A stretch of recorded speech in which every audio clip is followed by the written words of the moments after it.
સુરત શહેરમાં પ્રતિબંધિત સમય દરમિયાન ભારે વાહનો પર હાથ ધરાયેલી ટ્રાફિક પોલીસની કાર્યવાહી દરમિયાન ચોંકાવનારો કિસ્સો સામે આવ્યો છે।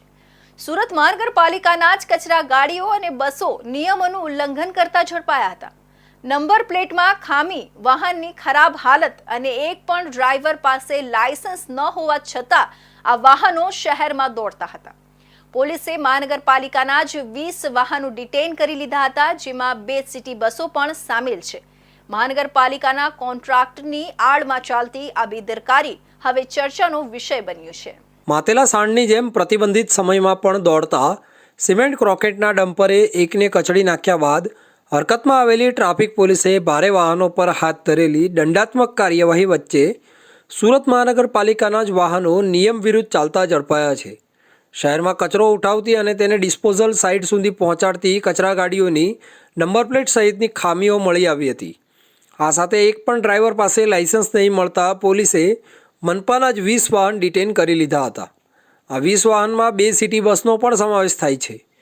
એસીપી એસઆર ટંડેલ ટ્રાફિકે જણાવ્યું હતું કે ટ્રાફિક પોલીસ દ્વારા જાહેરનામાના ભંગના સમયમાં પ્રવેશતા વાહનો ઉપર સતત કાર્યવાહી થઈ રહી છે।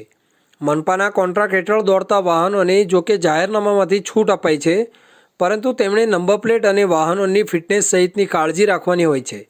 પણ આ વાહન ચાલકો મનપાના કોન્ટ્રાક્ટની આડમાં વાહનો બેદરકારીપૂર્વક ચલાવવાની સાથે તેને નંબર પ્લેટને લઈને પણ મનસ્વી રીતે વર્તન કરતા હતા। સુરત શહેરના પોલીસ કમિશનર શ્રી અનુપમસિંહ ગેહલોત સાહેબને ખાસ સૂચના કરેલી કે જે ભારે વાહનોથી અકસ્માત થાય છે એના પર અંકુશ આવે। જેના અનુસંધાને અમે એસએમસીની તમામ ગાડીઓને આજે જે ગાર્બેજીસ લઈ જતી હોય છે એને ચેકિંગ કરવામાં આવેલું, જેમાંથી 20 જેટલા વાહન ચાલકો છે તેમની પાસે લાયસન્સ ન હતા। અમુક ડ્રાઈવરો પોતાનો સીટ બેલ્ટ બાંધતા ન હતા। અમુક ગાડીઓ જે કચરામાં જતી હોય છે એના નંબર પ્લેટ દેખાતી ન હતી।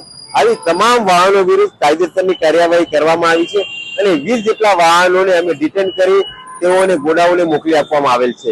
આ ડ્રાઈવ જ્યાં સુધી આ ડ્રાઈવરો તમામ ટ્રાફિક નિયમોનું પાલન ન કરે એવી એક જ ગાડીઓને ચેક કરવામાં આવશે, એમના લાયસન્સ ચેક કરવામાં આવશે, તેમજ તેઓ ટ્રાફિકના તમામ નિયમોનું પાલન કરશે એ સુનિશ્ચિત કરવામાં આવશે। ત્યાં સુધી આ ડ્રાઈવ ચાલુ રહેશે। પોલીસ દ્વારા મનપાના વાહનોને ચેક કરવામાં આવ્યા હતા, જેમાંથી મોટાભાગની ગાડીઓ ખખડધજ હોવાની સાથે તેની નંબર પ્લેટ વંચાય તેવી સ્થિતિમાં રાખવામાં આવી ન હતી। પોલીસે એક પછી એક 20 વાહનો ડિટેન કર્યા હતા।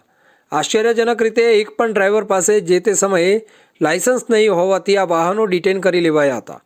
મનપાના જ વાહનોમાં ખામીઓ અને ડ્રાઈવરો લાયસન્સ વિના ચલાવતા હોય આ મામલો ચર્ચાસ્પદ બન્યો હતો।